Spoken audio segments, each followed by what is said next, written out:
தண்ணி எடுத்துட்டு வந்துட்டேம்மா. இதுல ஊத்தவா? தண்ணி எடுத்துட்டு வந்துட்டியா? இதுல ஊத்து. போதும். இங்க வை.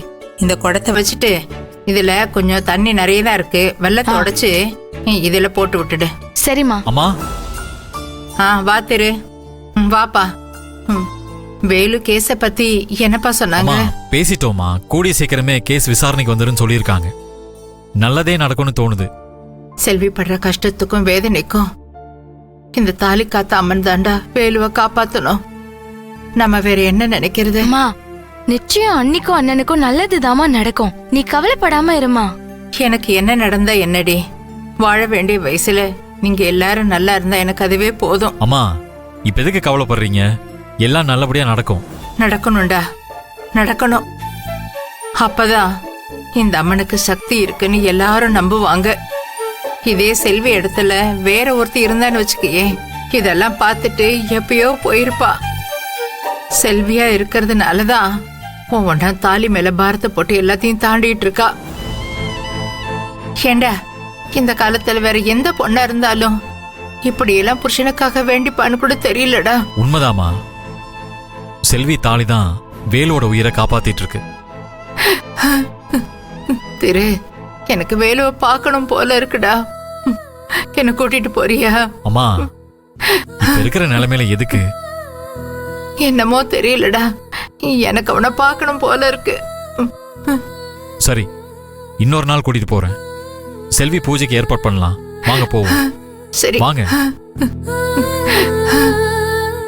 சரிம்மா. சரி பூஜா, நீ வா. போடா, நான் அப்புறம் வரேன். நீ போய் அன்னைக்கு ஹெல்ப் பண்ணு. நான் இதெல்லாம் ரெடி பண்ணிட்டு அங்க வரேன். நான் வேணா கூட இருந்து ஹெல்ப் பண்றேன். அம்மா, நான் இல்லப்பா, நான் பாத்துக்கிறேன். நீ போ. இருக்கேம்மா. இல்ல நீங்க பாருங்க. நீ போ. வா. எல்லாத்தையும் முடிச்சிட்டு வரேன். போ.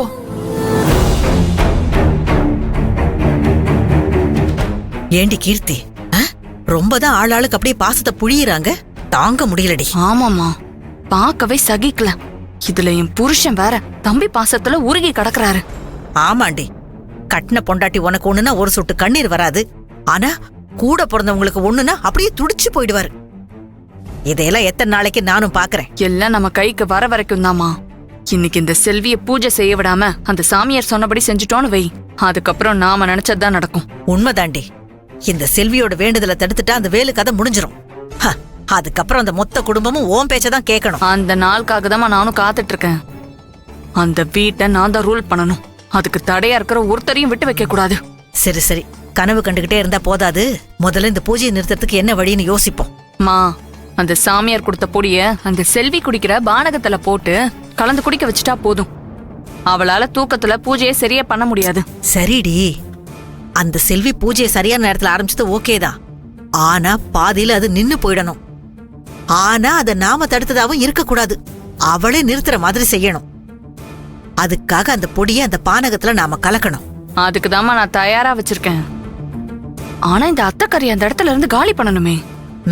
சரிடி, நான் போய் உதவி பண்ணட்டுமா? என்ன பண்ண போற? நான் போய் அந்த கற்பகத்துக்கிட்ட அப்படியே உதவி பண்ற மாதிரி பேச்சு கொடுக்கறேன். நீ அப்படியே அந்த பானகத்துல பொடியை அப்படியே நைஸா கலந்துரு. Super idea. போலாம். உசுரே உசுரே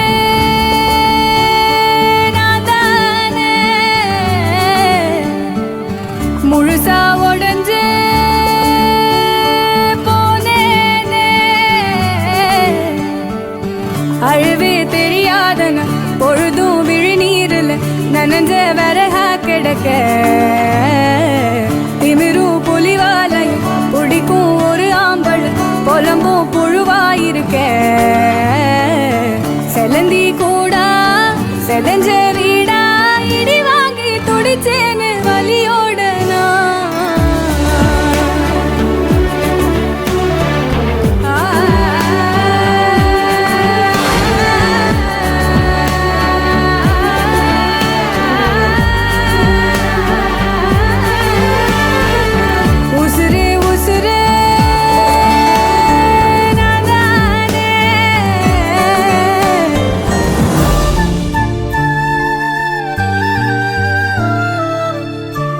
அம்மா தாயே, என் மனசு முழுக்க கோவில்ல தான் இருக்கு. செல்வி எடுத்திருக்கிற வேண்டுதல் எந்த தடையும் இல்லாம நல்லபடியா நடந்துடணும். போதும்மா, இதுவரைக்கும் நீ கொடுத்த சோதனை எல்லாம் போதும். இந்த முறையாவது அந்த பொண்ணுக்கு எந்த கெட்டதும் நெருங்க விடாம பாத்துக்கோ தாயே. ஆஸ்பத்திரியில இருக்கிற என் குழந்தை நல்லபடியா குணமாகி சீக்கிரமா என் கூட வந்துடணும். அதுக்கு நீதான் தாயே அருள் புரியணும்.